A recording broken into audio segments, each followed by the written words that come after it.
Bismillahirrahmanirrahim. Innal hamdalillah nahmaduhu wa nasta'inuhu wa nastaghfiruh wa na'udzu billahi min shururi anfusina wa min sayyiati a'malina. May yahdihillahu fala mudilla lahu wa may yudlil fala hadiyalah. Asyhadu an la ilaha illallah wahdahu la syarika lah wa asyhadu anna Muhammadan abduhu wa rasuluh. Allahumma salli wa sallim ala nabiyyina Muhammad wa ala alihi wa sahbihi wa man ittaba'a hudahu ila yaumiddin, amma ba'd.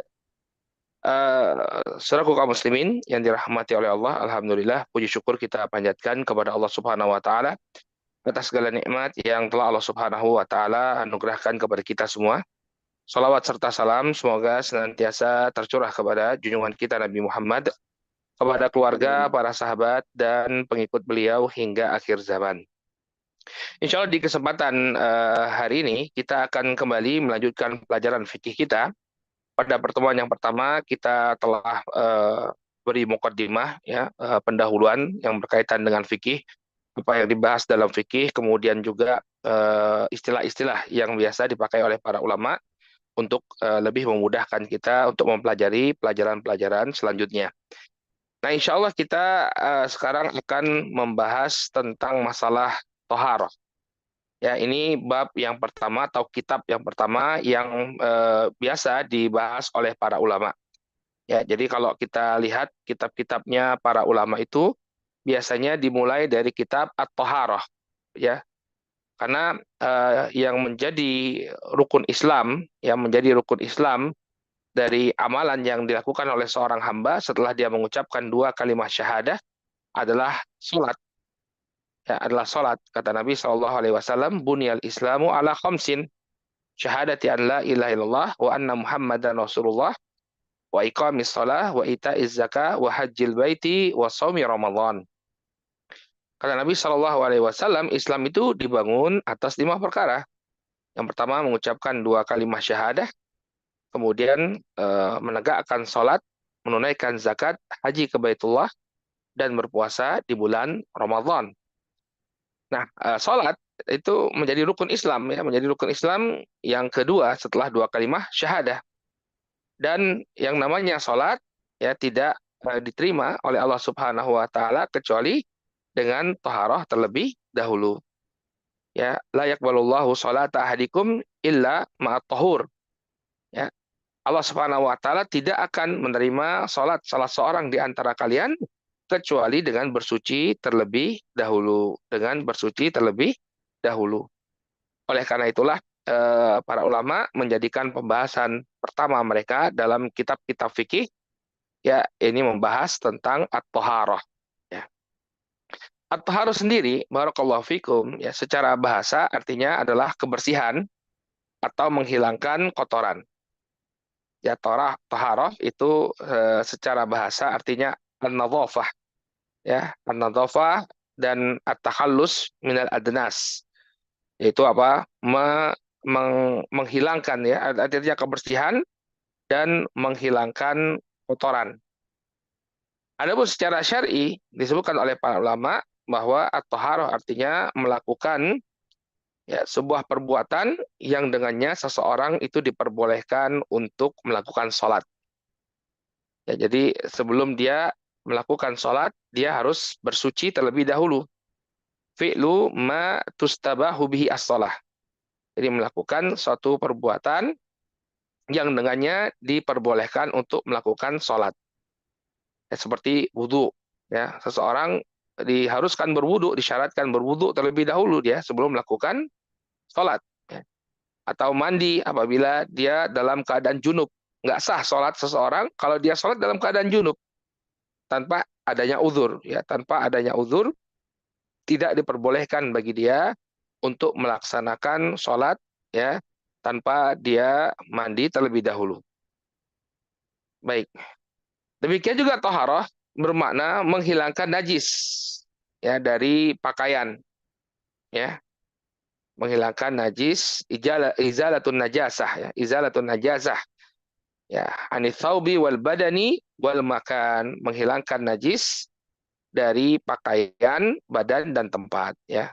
Ini juga toharoh, ya, seperti seseorang beristinja, cebok, ya, atau dia membersihkan kotoran kencing, ya kotoran kencing dari kamar mandi misalnya. Ada kamar mandi, ada orang yang pipis di lantainya. Maka cara menghilangkannya adalah dengan disiram. Nah, itu namanya toharah. Dia mensucikan tempat tersebut.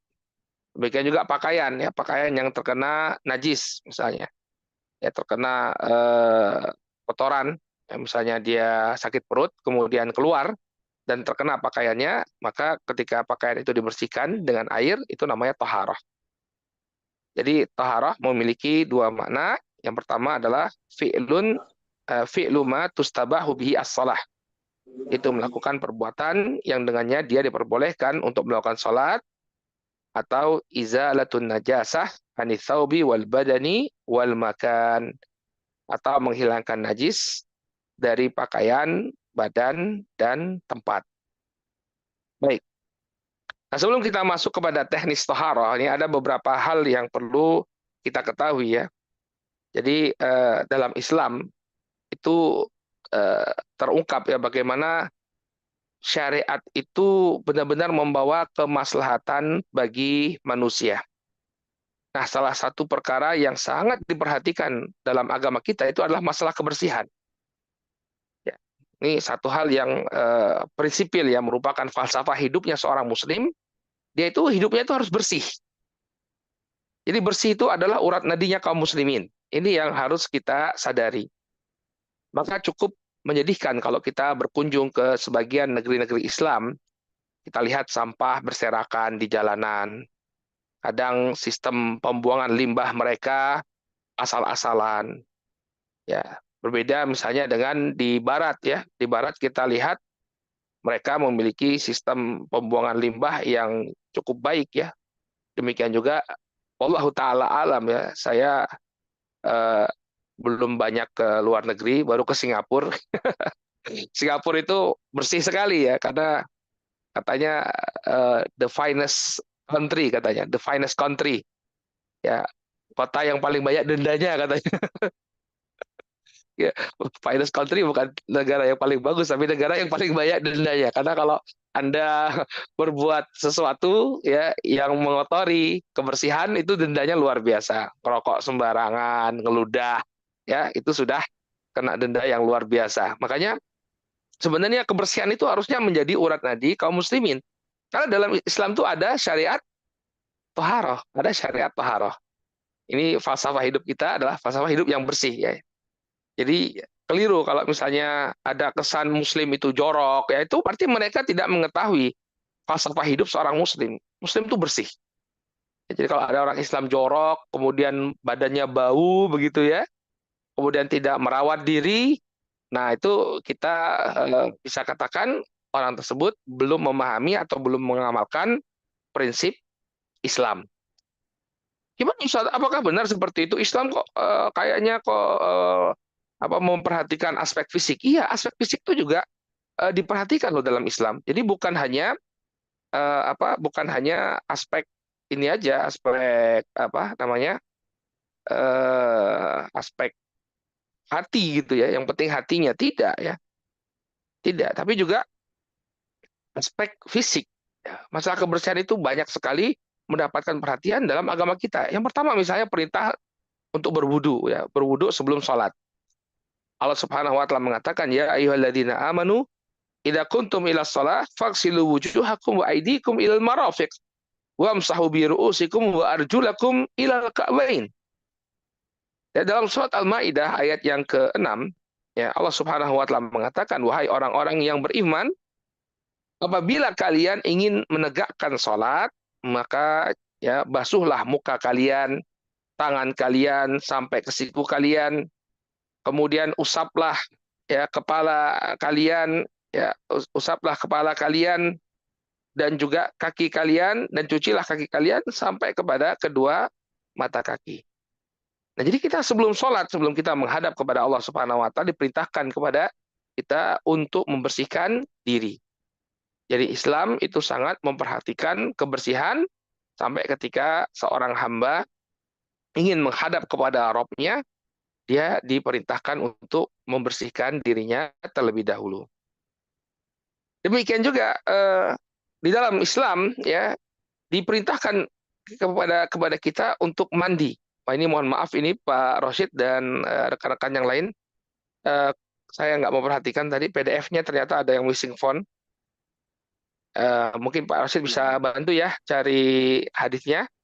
Baik. Ya, di mana Nabi Shallallahu Alaihi Wasallam itu mengatakan lillahi ala kulli muslim an yaghtasila fi kulli sab'ati ayyamin yauman yaghsilu fihi ra'sahu wa jasadahu.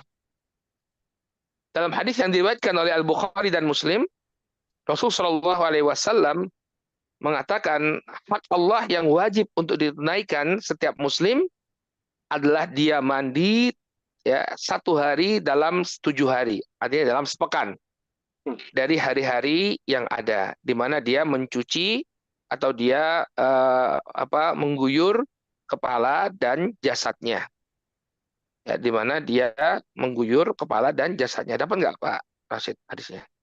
Ada Ustaz, sebentar saya copy paste. Ya, ya wajib untuk mandi 7 hari, ya 1 kali dalam 7 hari. Lah Ustadz, itu kok yang wajib mandi dalam 7 hari itu cuma 1 kali ya? Katanya Islam mengajarkan kebersihan. Lah itu kok dalam 1 minggu cuma sekali aja mandinya? Berarti kita dalam 1 minggu sekali aja nih mandinya? Jawabannya ya, Islam itu adalah ajaran agama yang universal. Ya, dia berlaku di setiap tempat, di setiap penjuru dunia.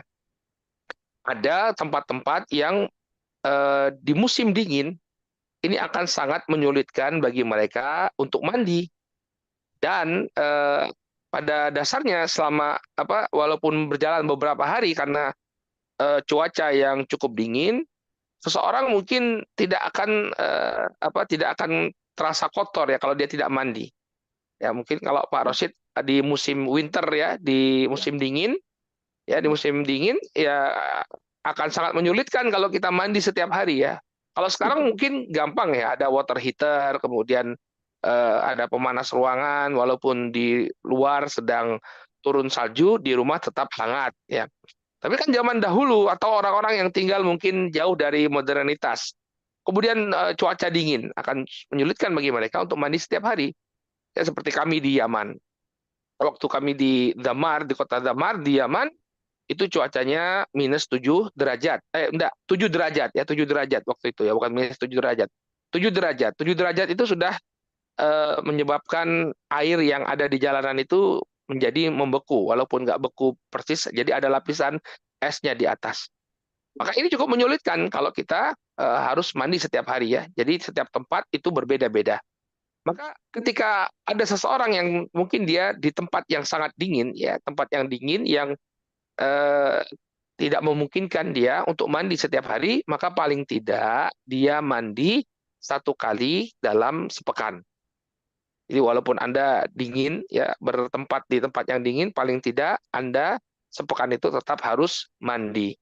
Agar apa? Agar seorang muslim itu tetap dalam keadaan bersih. Nah, coba kita lihat ya, bagaimana Islam sangat memperhatikan masalah kebersihan.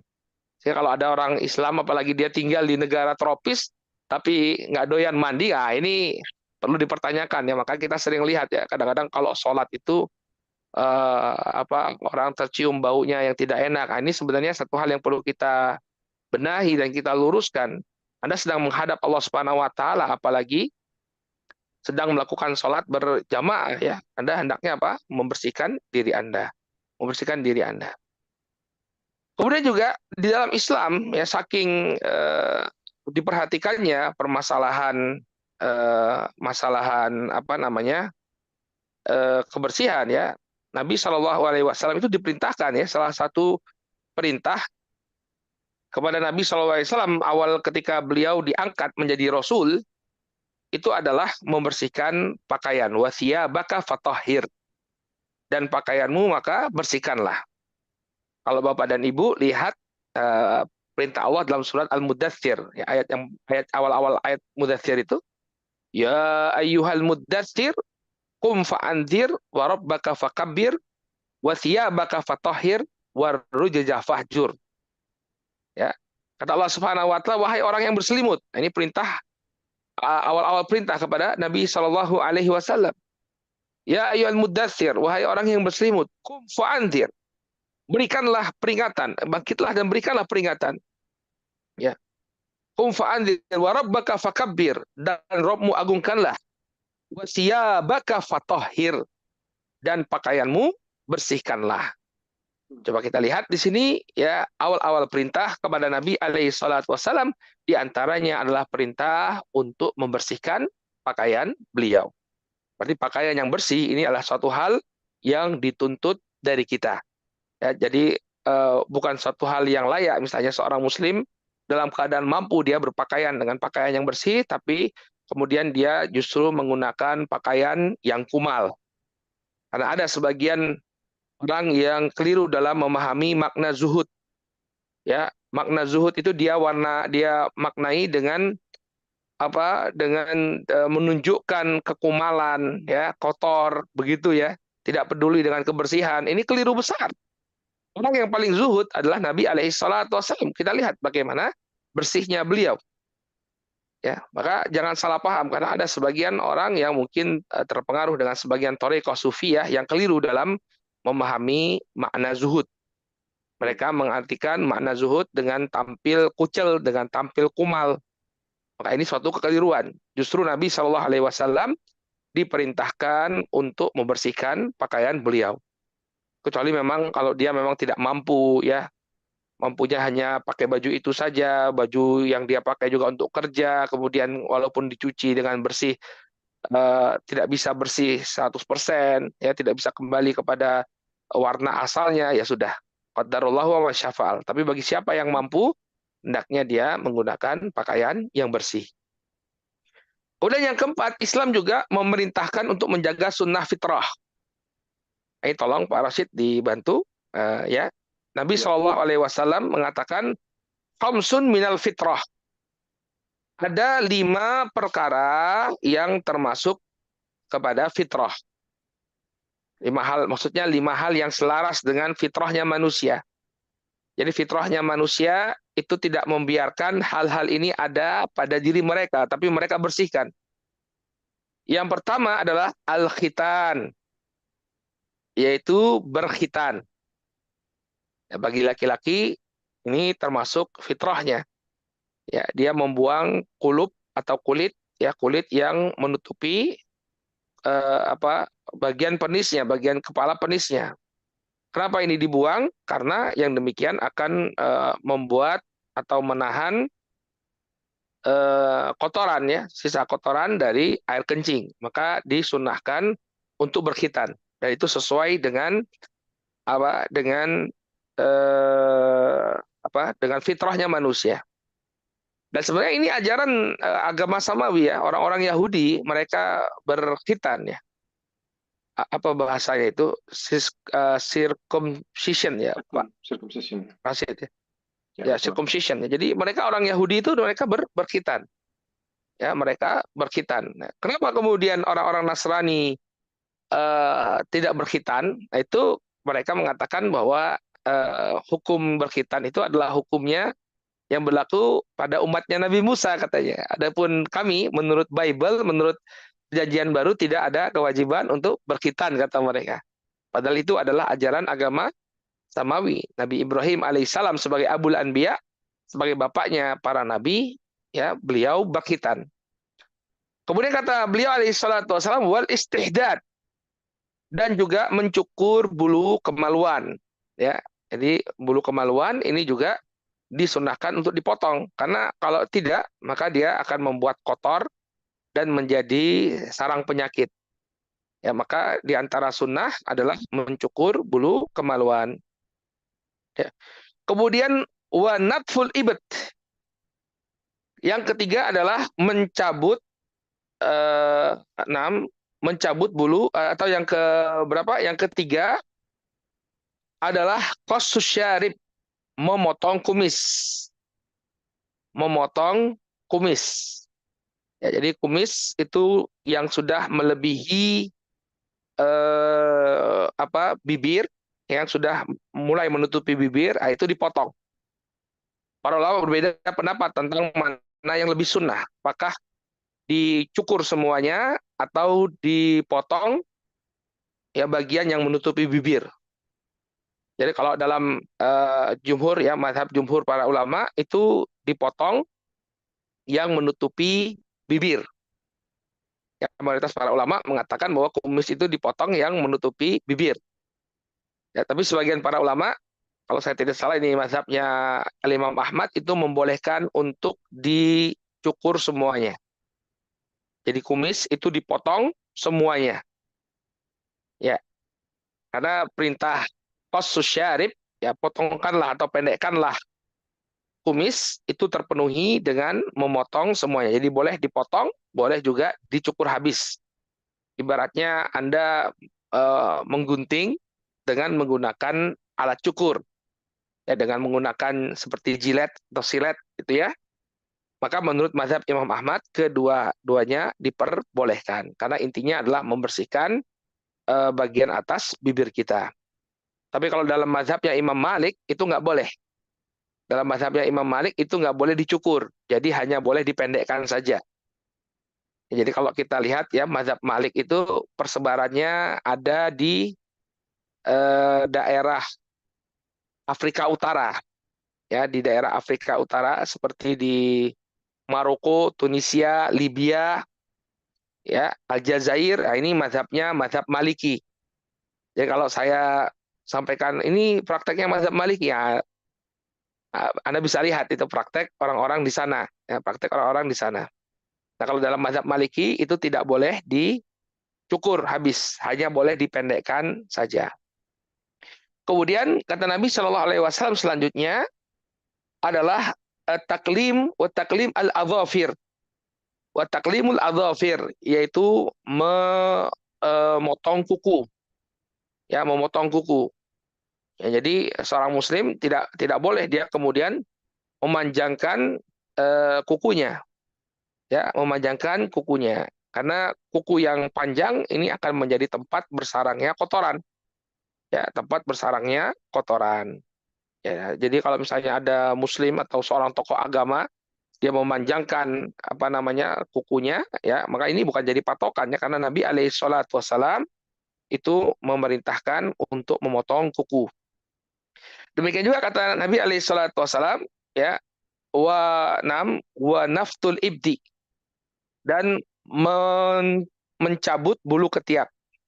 Wa naftul ibdi ya itu artinya mencabut bulu ketiak. Ya mungkin ada yang bertanya, Ustadz kalau mencabut sakit, ya bagaimana kalau dicukur? Ya diperbolehkan. Ya, diperbolehkan kalau memang dia merasa sakit dengan mencabut bulu ketiaknya, maka diperbolehkan baginya untuk mencukur. Ya, baik. Itu sebenarnya kembali kepada kebiasaan ya. Kalau misalnya orang dari awal dia sudah punya bulu ketiak itu dicabut sebenarnya tidak terasa sakit. Tapi karena dari awal dia sudah bercukur, ya sudah mencukur, maka yang demikian menyebabkan dia sakit. Ya. Baik, kemudian juga di antara perhatian Islam ya terhadap kebersihan, Allah sendiri menyatakan dalam Al-Quran, Innallaha yuhibbut tawabin wa yuhibbul mutatahhirin. Sesungguhnya Allah Subhanahu wa taala menyukai orang-orang yang bertobat dan menyukai orang-orang yang membersihkan diri. Membersihkan diri dalam ayat ini maksudnya para ulama ya kembali kepada dua hal. Yang pertama, membersihkan dirinya dari berbagai dosa dan kemaksiatan. Ya. Jadi dia membersihkan dirinya dengan amalan saleh karena sesungguhnya amalan kebaikan ya innal hasanat yudhibna sayyiat. Yang namanya kebaikan demi kebaikan itu akan menghapus keburukan-keburukan. Jadi dia bersihkan dirinya dari dosa dan kemaksiatan dengan melakukan amalan saleh. Demikian juga maksud dari al-mutatahhirin adalah orang yang dia membersihkan ya, dirinya secara fisik. Ya, membersihkan dirinya secara fisik. Kalau kita lihat sababun nuzul ayat ini disebutkan oleh para ulama yang berkenaan dengan orang-orang di sekitar sekitar Kuba. Ya, orang-orang di sekitar Kuba yang mereka itu membersihkan diri mereka atau bercebok ya, mereka bercebok dengan air.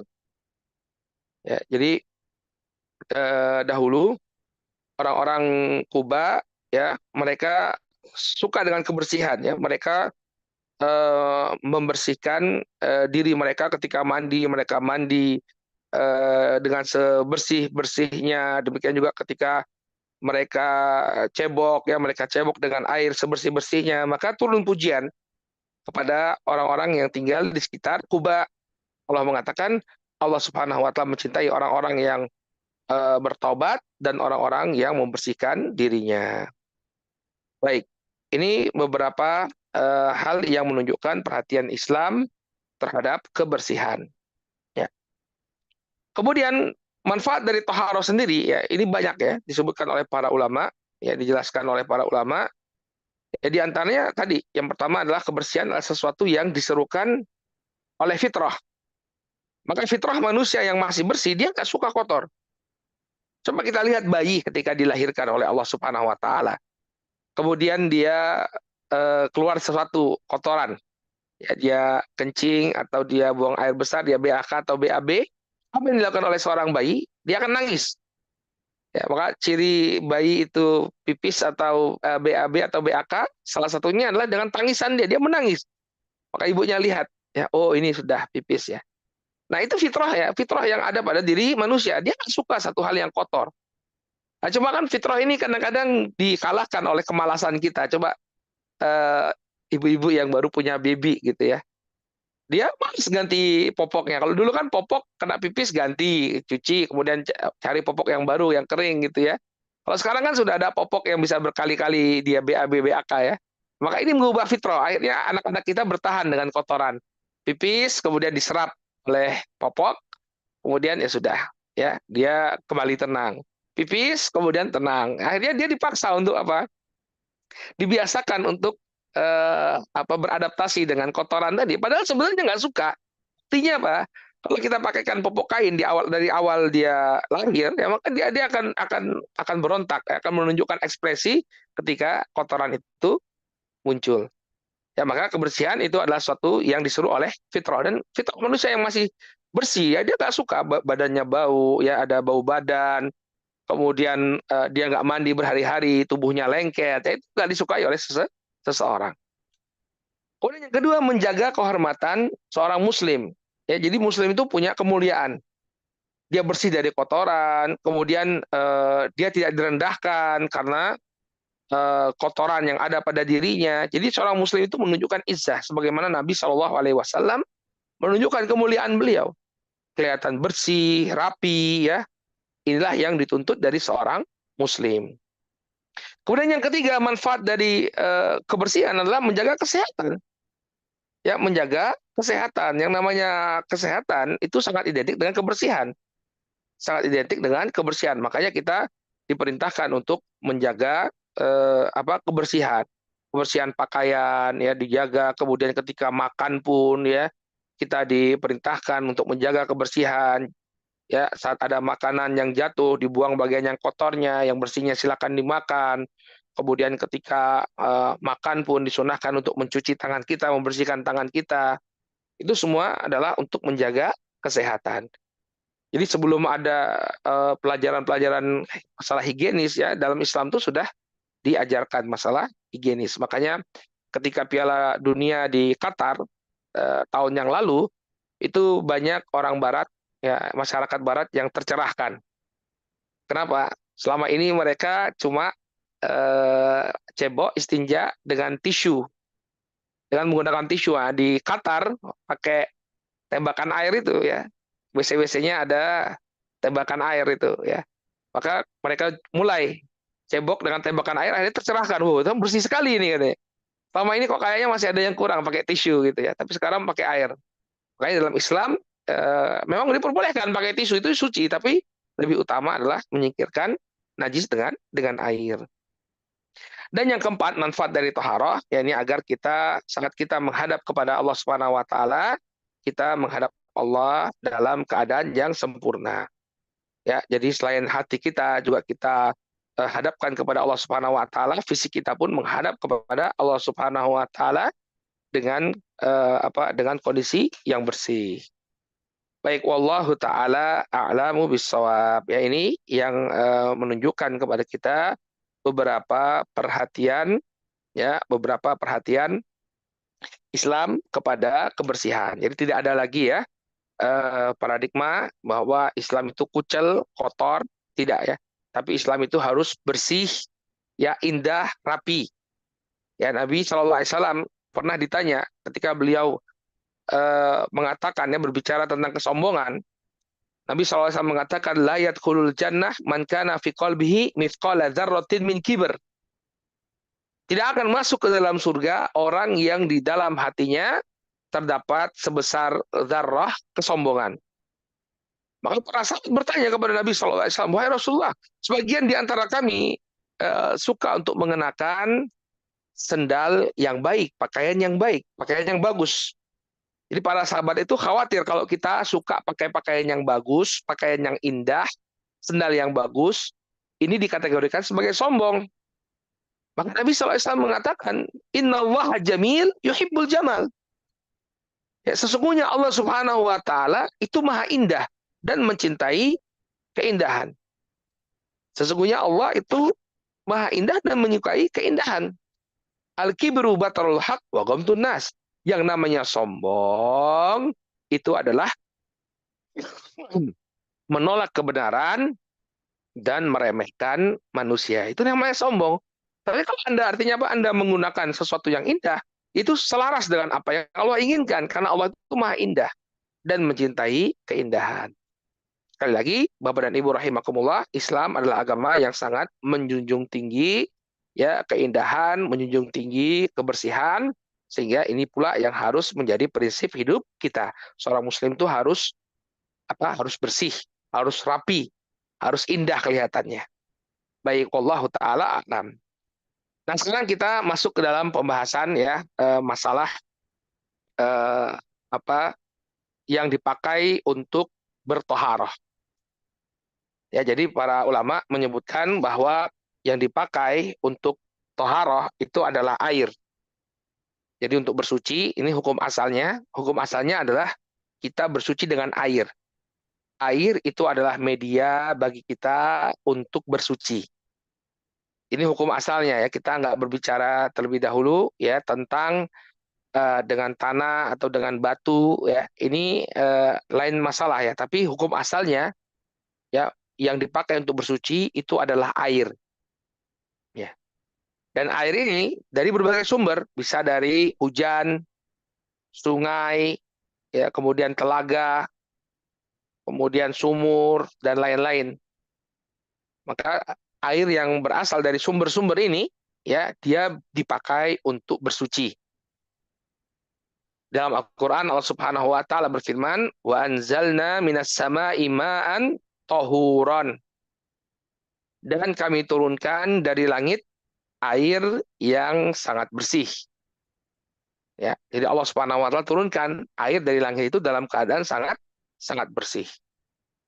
Kemudian Allah Subhanahu wa taala juga berfirman, "Wa yunzilu 'alaikum minas sama'i ma'an liyutahhirakum bih." Allah Subhanahu wa taala menyebutkan salah satu tujuan dari Allah Subhanahu wa taala menurunkan air dari atas langit adalah untuk menyucikan kalian dengan air hujan tersebut. Jadi salah satu tujuan Allah Subhanahu wa taala menurunkan air adalah untuk dipergunakan ya bertoharoh atau untuk bersuci. Ya, jadi ini media kita untuk melakukan toharoh. Baik, bagaimana dengan air laut, Ustadz? Ya, tadi kan disebutkan oleh Allah Subhanahu Wa Taala air yang turun dari langit. Ya, air turun dari langit, baik itu nanti jadi air sumur atau jadi air telaga, air danau, ya, itu air yang diturunkan dari langit. Nah, bagaimana dengan air yang berasal dari laut, Ustadz? Maka air laut pun, walaupun dia terasa asin, itu dia bisa suci dan dipakai untuk mensucikan. Jadi boleh ya kita menggunakan air laut untuk berwudu, demikian juga ya untuk membersihkan najis, demikian juga untuk mandi junub. Ya, jadi air laut itu bisa dipakai untuk bersuci.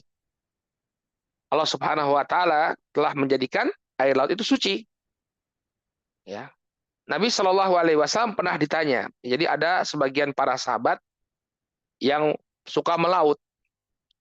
Kemudian dia bertanya kepada Nabi Shallallahu alaihi wasallam, wahai Rasulullah, sesungguhnya kami apa kalau naik kapal, ya, kalau kami naik kapal, wahai Rasulullah, air yang kami bawa itu nggak cukup untuk berwudu, jadi diprioritaskan untuk minum. Ya, wahai Rasulullah, kalau kami bawa air dipakai untuk berwudu, maka ini tidak mencukupi. Ya, maka kemudian apa kata Rasul Shallallahu Alaihi Wasallam? Ya, mereka lalu bertanya, ya, afanatawaddo bima il bahar? Apakah boleh bagi kami, wahai Rasulullah, untuk berwudu dengan air laut? Maka Nabi mengatakan, huwa tahuru ma'uhu al-hillu maitatuhu. Ya, air laut itu suci, ya, tohur, ya, suci dan mensucikan. Kemudian bangkainya pun halal, bangkainya pun halal. Jadi bangkai hewan laut itu halal, ya, untuk dimakan. Jadi tidak perlu disembelih, ya, tidak perlu disembelih, ya, kecuali yang dia bisa hidup di daratan juga, ya, seperti anjing laut. Ya, anjing laut itu kata para ulama diwajibkan untuk disembelih terlebih dahulu, ya. Ya, demikian juga kayak kura-kura, penyu, ya, maka itu perlu disembelih terlebih dahulu, tidak boleh kemudian dimakan bangkainya. Tapi hukum asalnya hewan laut itu, terutama yang memang dia tinggalnya cuma di laut, ya, itu boleh dimakan bangkainya. Jadi tanpa perlu disembelih dengan sembelihan yang syar'i. Ya, dahulu ada cerita, ya, waktu di Yaman, di dalam kitab Hukmu Taswir Dawatil Arwah, Syekh Mukbil itu cerita ada sebagian negara, ya, negara pengekspor ikan, ya, negara pengekspor ikan ke negeri-negeri kaum muslimin. Negara non muslim, ya, negara non muslim, mereka ketika mengekspor ikan ke negara kaum muslimin itu ditempeli stiker, ya, box-box ikan itu ditempeli stiker, ya, dzubihat bitoriqatil islamiyah, disembelih dengan cara islami, ya.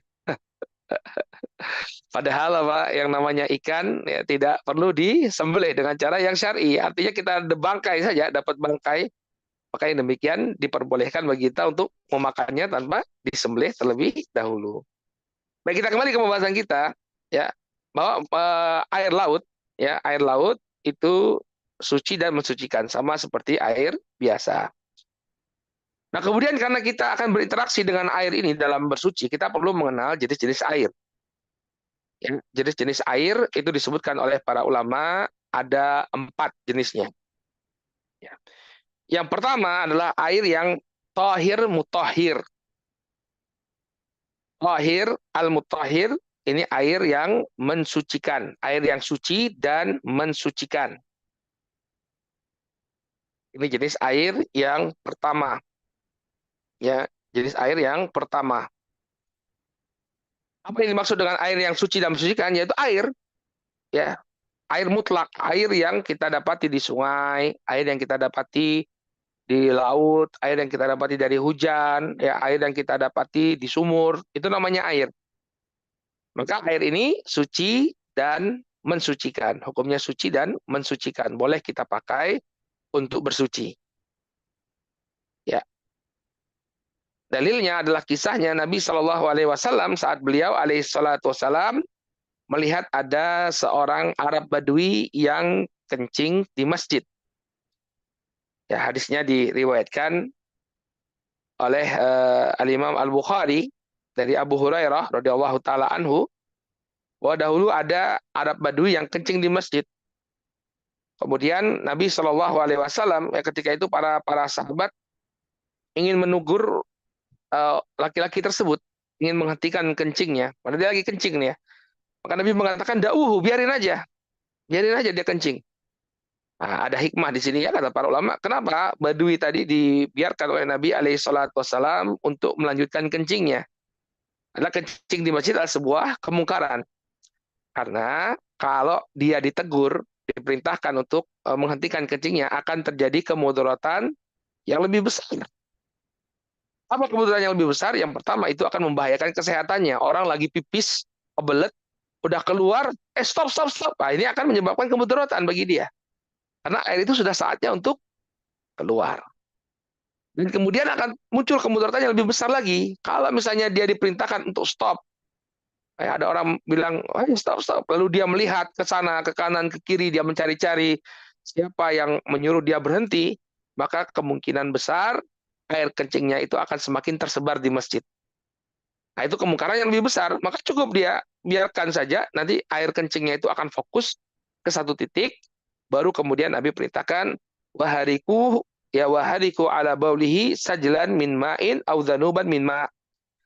Siramlah air kencingnya dengan seember air, Nah, dari sini kita lihat bahwa air secara mutlak itu merupakan alat atau media yang suci dan mensucikan. Baik, kemudian yang kedua, jenis air yang kedua adalah air yang tahir, mutahhir, makruh.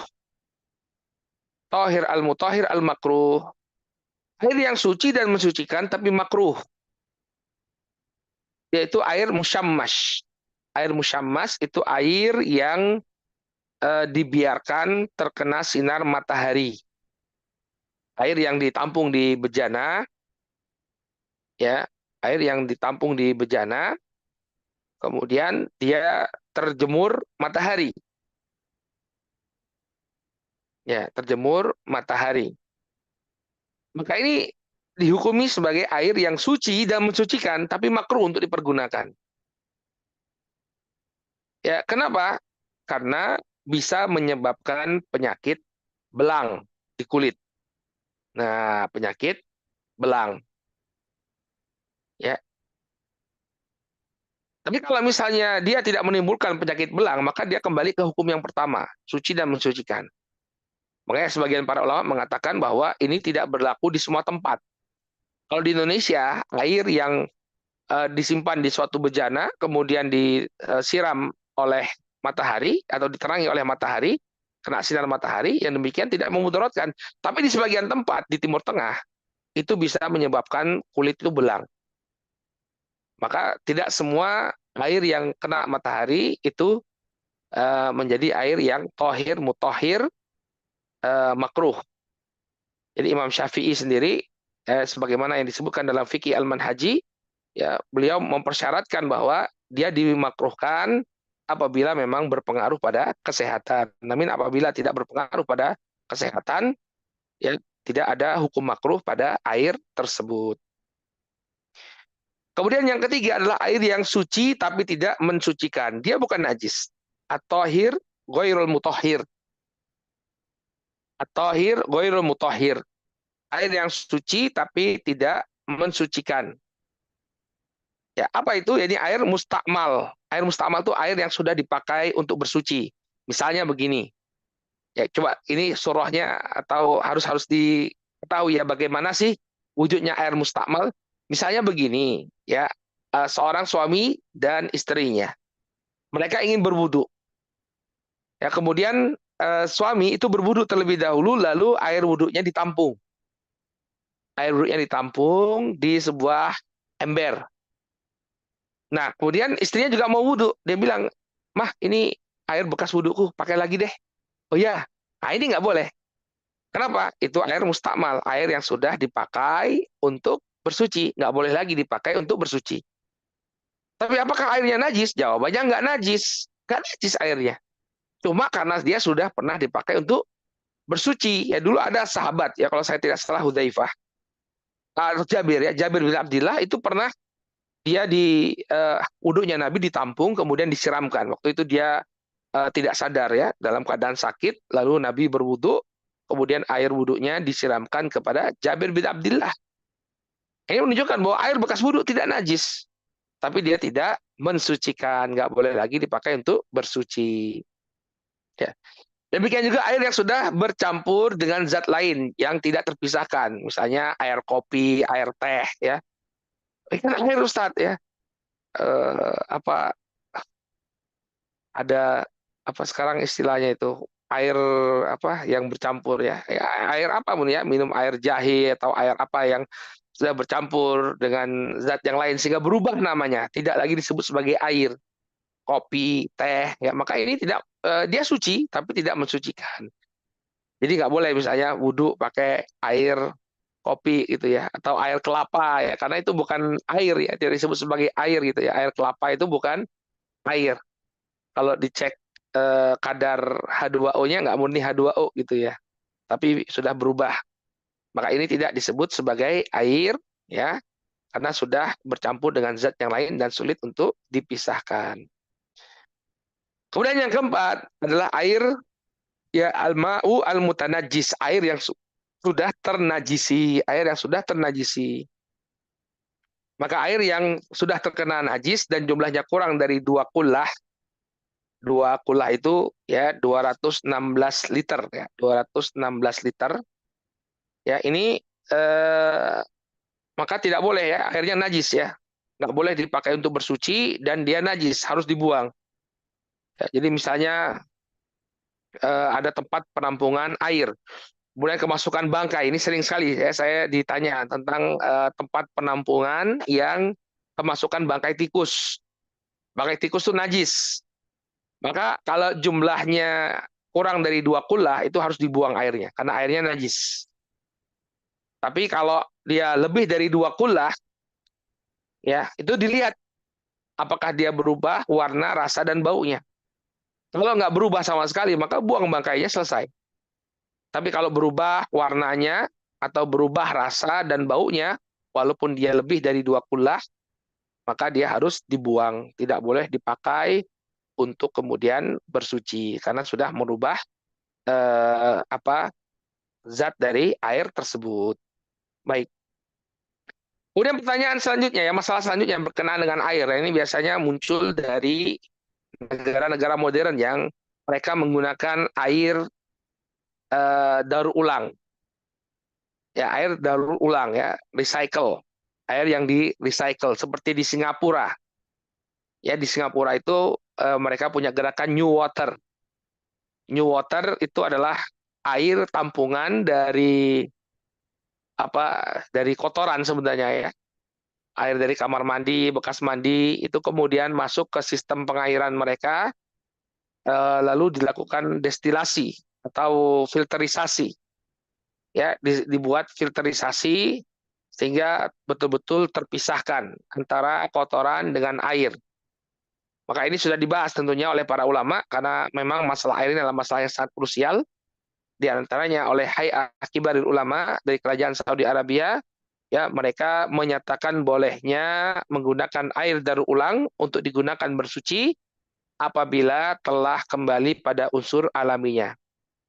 Ya, disebutkan dalam majalah Al-Buhut Al-Islamiyah ya bahwa ketika air itu disucikan secara sempurna kembali kepada bentuk asalnya ya tanpa ada perubahan rasa, warna atau bau, maka diperbolehkan untuk bersuci.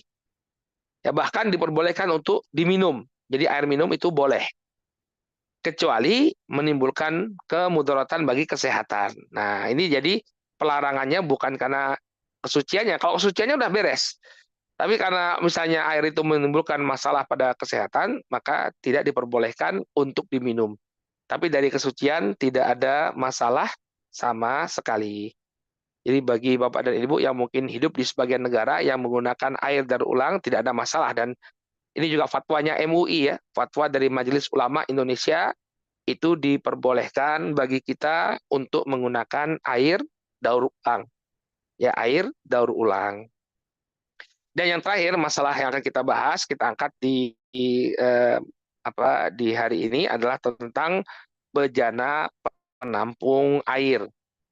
Ya, jadi kita boleh menggunakan bejana apapun, ya alat tampungan, kecuali bejana yang terbuat dari emas dan perak. Mungkin ya bagi sebagian orang ya, masa ada sih Ustadz orang yang pakai bejana dan perak? Ada mungkin ya, para sultan itu saking kaya-kayanya mereka ya, gelasnya atau mangkuknya terbuat dari emas ya. Ya, maka walaupun mungkin jarang di antara kita yang menggunakan media emas dan perak ini sebagai tempat menampung air, tapi perlu diketahui apa hukumnya. Maka tidak boleh ya bersuci menggunakan bejana ya tampungan air yang terbuat dari emas dan perak.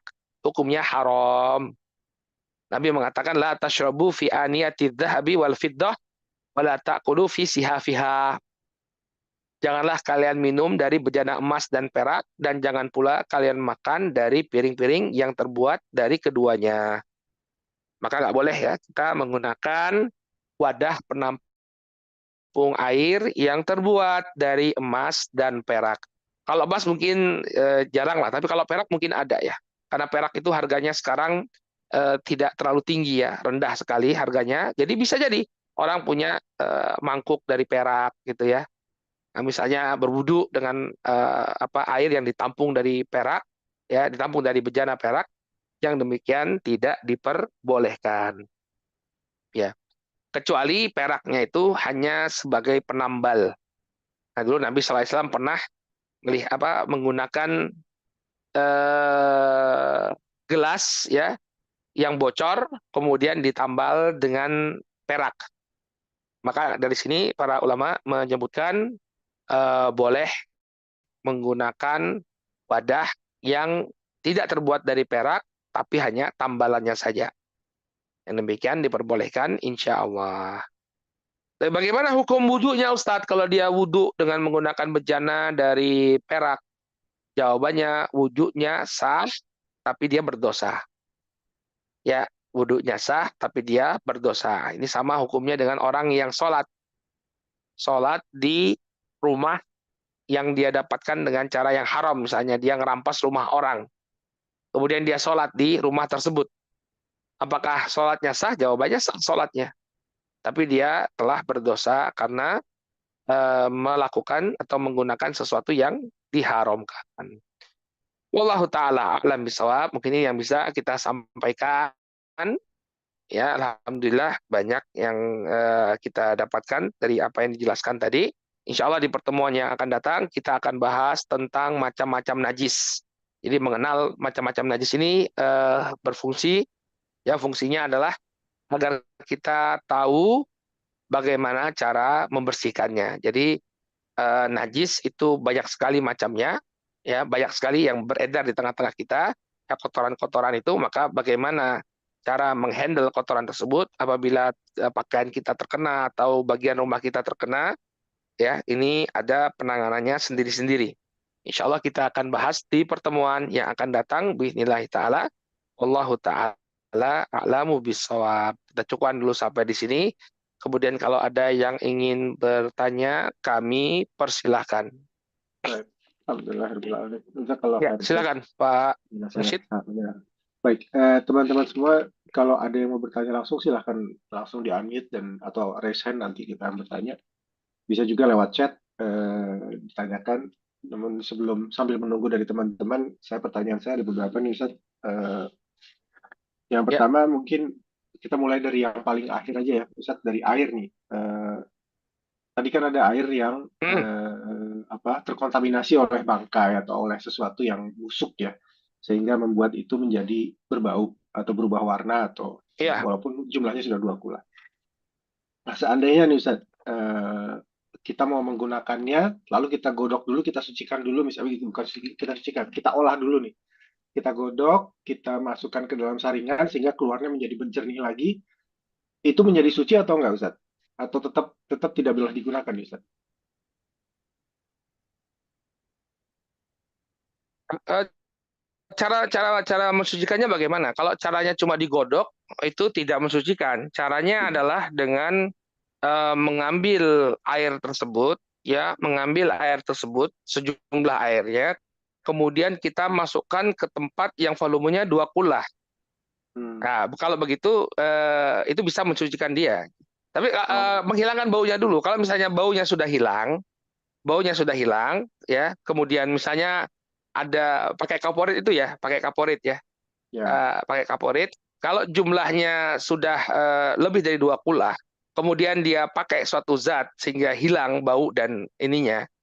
Awalnya dia berbau, walaupun lebih dari 2 kula berbau, tapi kemudian dia letakkan sesuatu seperti kaporit atau semisalnya sehingga kotorannya itu baunya itu kemudian hilang. Jadi kan kalau Ya. kaporit itu fungsinya dia memisahkan kotoran zat selain air itu dia ke bawah nanti, ya, Hmm. mengendap, ya, kemudian mengendap. Kalau diambil yang di atas nggak jadi masalah karena airnya sudah terpisah dari kotorannya.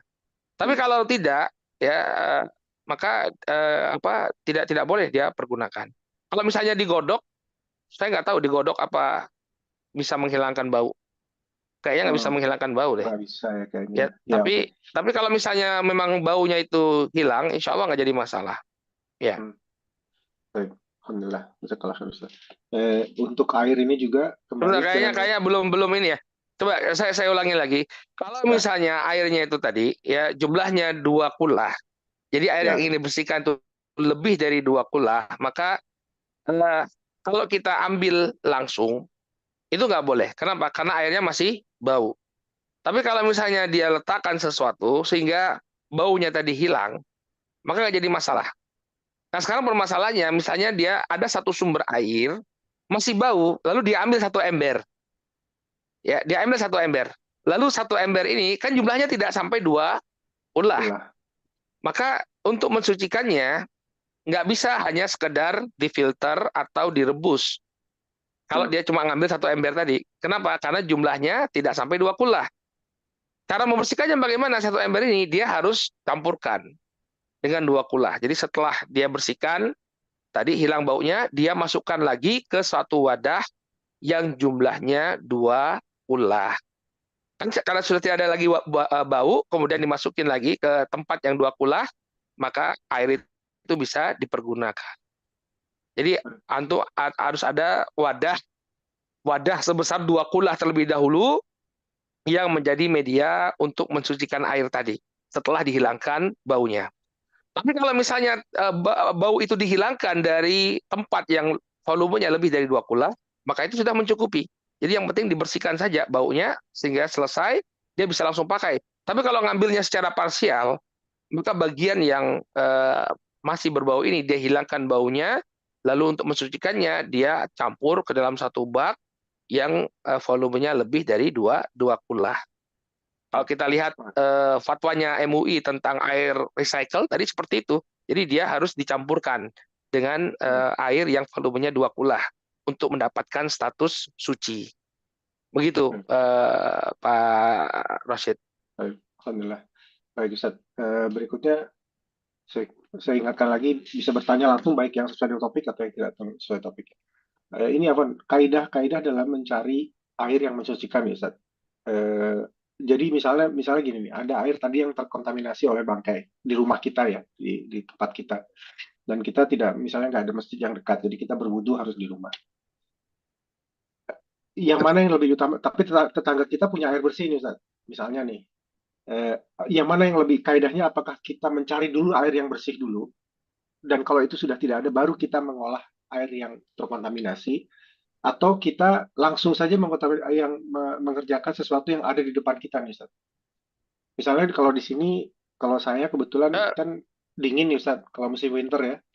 Dan kalau kita berwudu di luar, di kantor atau di tempat-tempat lain, itu nggak ada air hangatnya nih, Ustaz. Jadi nggak bisa wudu walaupun airnya bersih ya, airnya tadi seperti yang sudah diolah. Di Lo nggak sini ada ya water heaternya. nggak jarang yang ada kalau di luar, Ustaz. Kalau di rumah ada. Nah, tapi kita bisa juga beli air aqua, bawa air aqua dari rumah nih, Ustaz. Yang sudah di dalam botol kita bawa dalam bentuk hangat, kita simpan di kantor misalnya.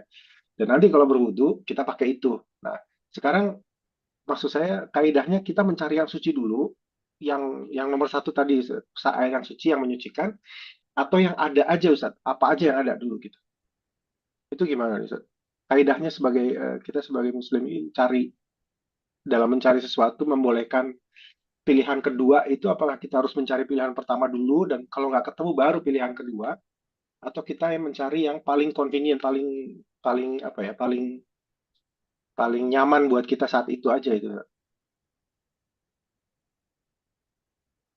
Ini masalah lebih nyamannya aja. Kalau misalnya eh, tadi contoh yang diberikan Pak Rosid tadi adalah air yang hangat dengan air yang tidak hangat begitu ya. Ya, ya sih Ustaz. Apa gimana sih di Jadi musim gini dingin Ustaz. gitu? Kalau kalau kalau air yang sudah misalnya di rumah nih Ustaz, kan air terkontaminasi misalnya nih. Jadi nggak bisa dipakai untuk wudhu, udah nggak bisa dipakai Oh, kecuali di proses.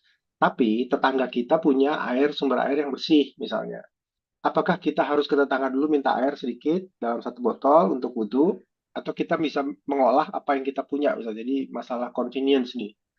Eh, Mana yang lebih utama, bisa cari cari yang utama, yang suci dulu, baru yang pilihan kedua, atau langsung apa aja yang ada di depan kita nih.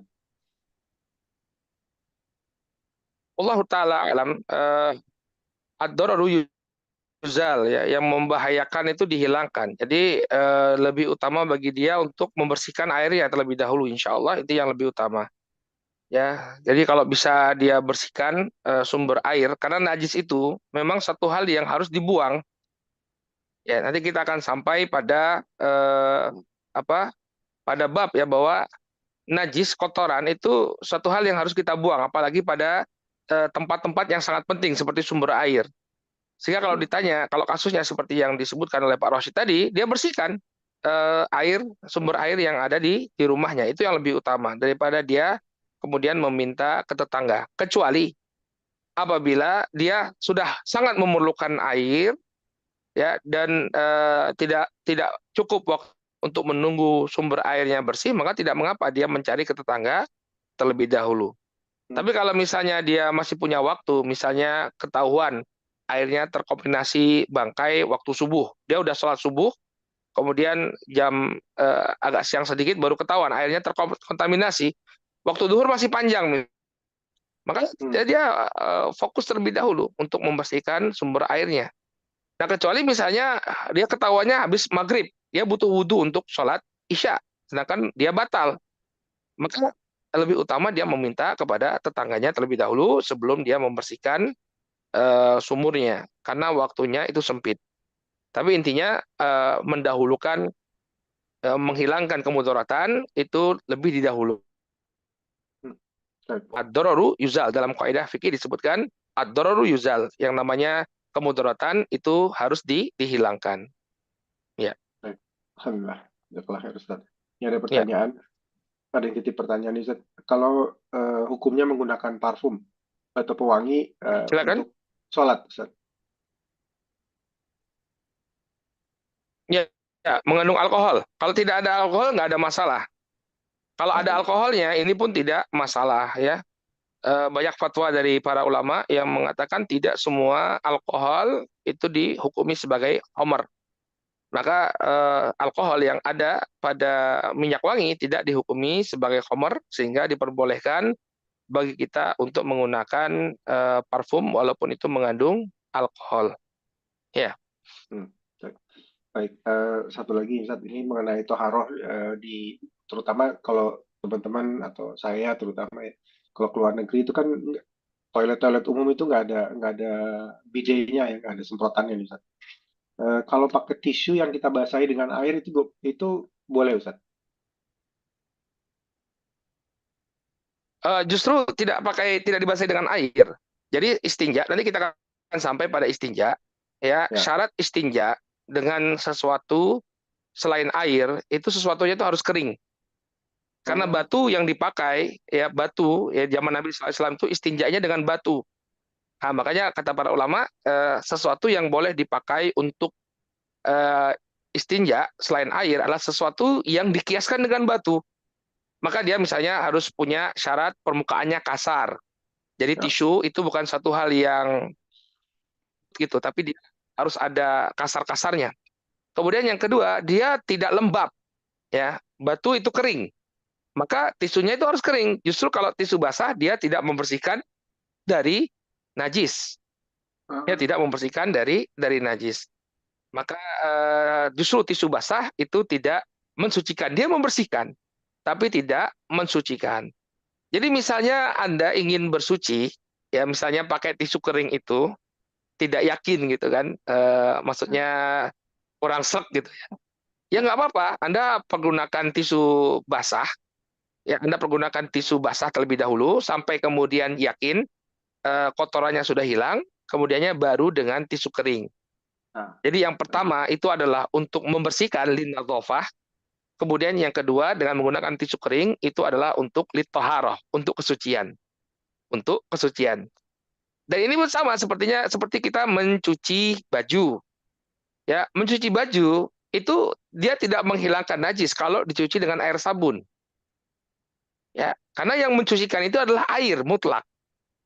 Maka orang kalau ingin mencuci, dia cuci terlebih dahulu dengan air bersih tanpa adanya sabun. Ya, baru kemudian dia cuci dengan air sabun. Kenapa? Karena air sabun itu tidak mensucikan, dia membersihkan, tapi tidak mensucikan.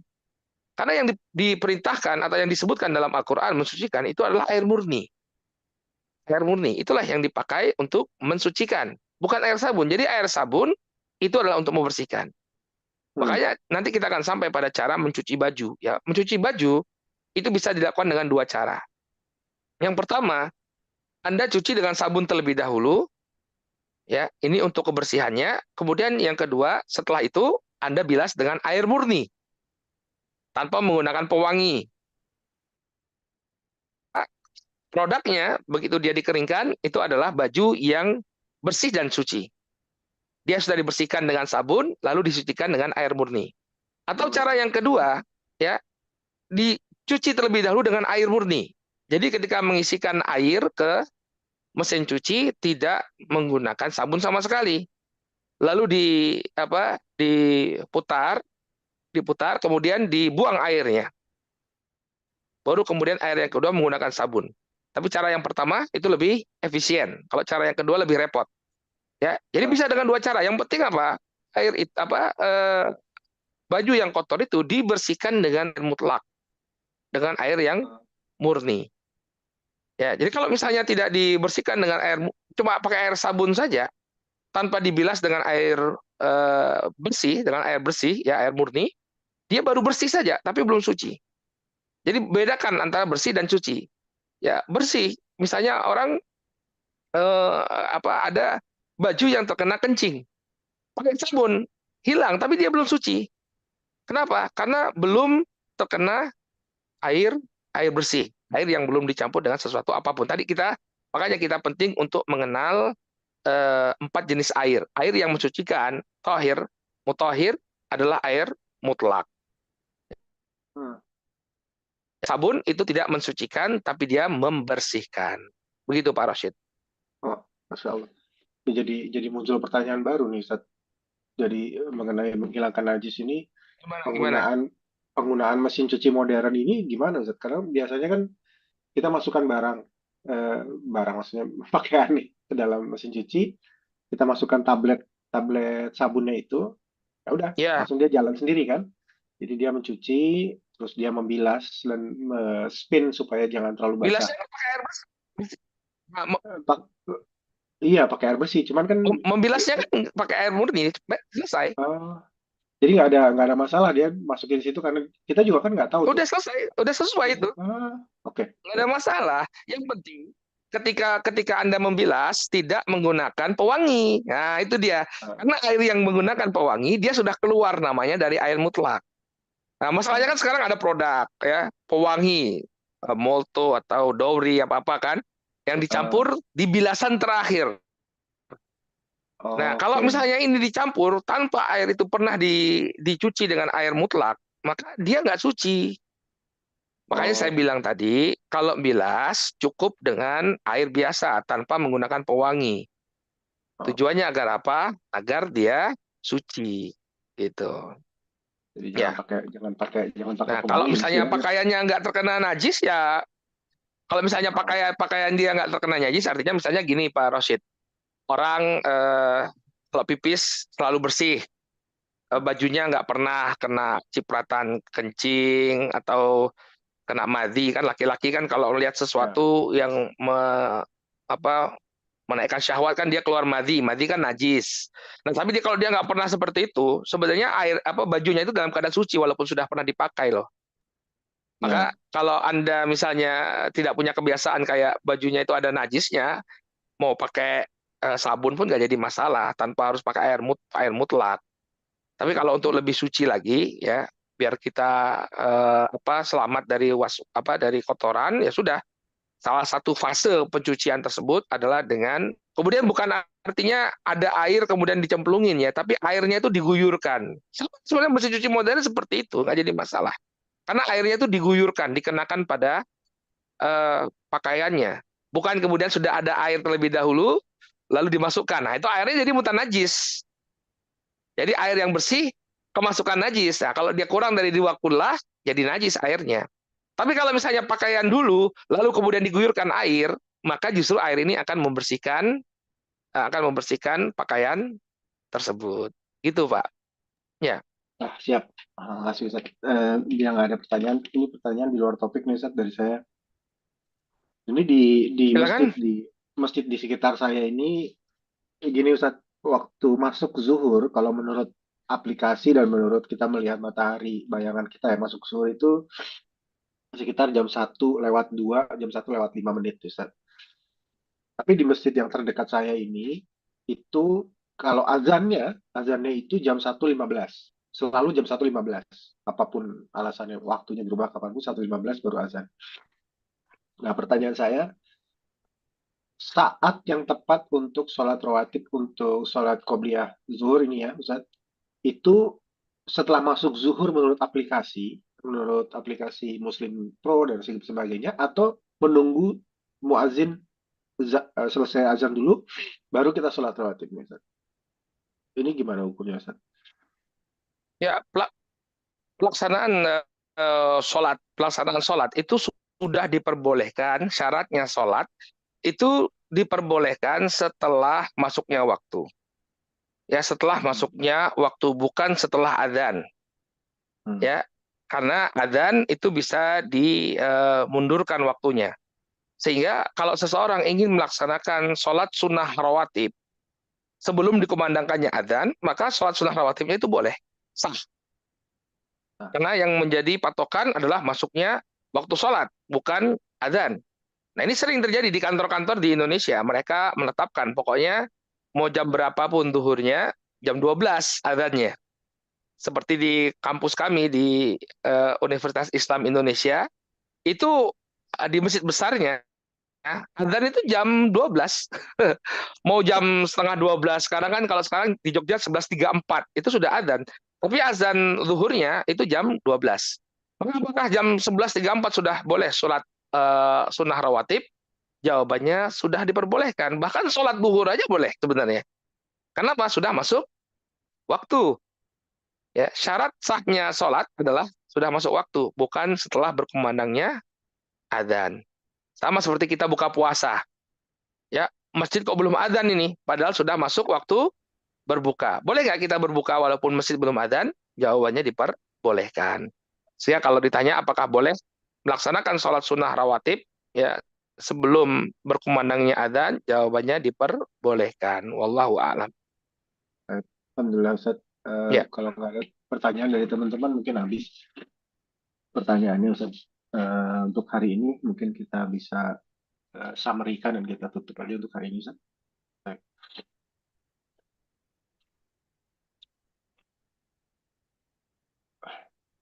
ya. Baik, hadirin yang dirahmati oleh Allah, Bapak dan Ibu-ibu, rekan-rekan yang semoga senantiasa dijaga Allah. Alhamdulillah kita telah selesai ya membahas tentang mukadimah ya kitab Toharoh. Kita bisa melihat inti dari apa yang kita sampaikan bahwa Islam itu sangat memperhatikan masalah kebersihan sehingga ibadah-ibadah dalam Islam itu senantiasa dikaitkan dengan kebersihan. Makanya mari kita belajar betul ya bagaimana menjaga kebersihan dan menjaga kesucian ya agar ibadah kita diterima oleh Allah Subhanahu wa taala. Demikian juga kita sebagai seorang muslim hidup dalam keadaan yang baik ya, keadaan terjaga kemuliaannya dengan kebersihan. Itu mungkin yang bisa kami sampaikan pada pertemuan kali ini, mudah-mudahan bermanfaat. kita tutup dengan doa kafaratul majlis. Subhanakallahumma wa bihamdika asyhadu an la ilaha illa anta astaghfiruka wa atubu ilaik. Wassalamualaikum warahmatullahi wabarakatuh. Waalaikumsalam warahmatullahi wabarakatuh. Jazakallah khair, Ustaz. Insya Allah Wa kita ya. ketemu lagi ahad depan. Ustaz. Baik, dari saya mohon maaf jika ada kesalahan baik dari sikap maupun perkataan. Insya Allah kita bertemu kembali di pekan berikutnya. Barakallahu fikum. Assalamualaikum warahmatullahi wabarakatuh.